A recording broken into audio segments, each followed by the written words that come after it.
Strawberry பழம் சாப்பிடுவதால் கிடைக்கும் நன்மைகள். நாம் உட்கொள்ளும் பழம் ருசியாக மட்டும் இருந்தால் போதாது, அதில் நம் உடலுக்கு தேவையான பலவிதமான அத்தியாவசிய சத்துக்களும் நிறைந்திருக்க வேண்டும்.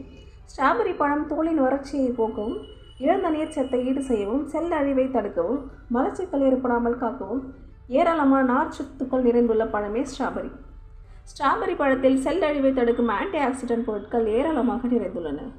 ஸ்ட்ராபெர்ரி பழத்தில் காணப்படும் vitamin B6, vitamin K, iodine, selenium, ஆஜினின் போன்ற பொருட்கள் உணவு பாதையை சீர் செய்து இரத்த செல்களை ஒழுங்கு செய்து தைராய்டு போன்ற நாளமில்லா சுரப்பிகள் சீராக சுரக்க உதவுகிறது. இந்த பழம் மிகவும் சுவையாகவும் மணமாகவும் கொண்டிருக்கிறது. அழகு சாதன பொருள் தயாரிப்பில் இப்பழங்களின் மனமும் குணமும் உபயோகிக்கப்படுகின்றன. சருமத்தை லேசாக வெளுக்க செய்யும் தன்மை இப்பழத்திற்கு உண்டு. முகத்தில் பருக்கள், வடுக்களை விரைவில் மறைவு செய்யும் குணம் கொண்டது. வெயிலினால் ஏற்படும் சரும பராமரிப்பிலிருந்தும் சூரிய கதிர்வீச்சிலிருந்தும் சருமத்தை பாதுகாக்கிறது.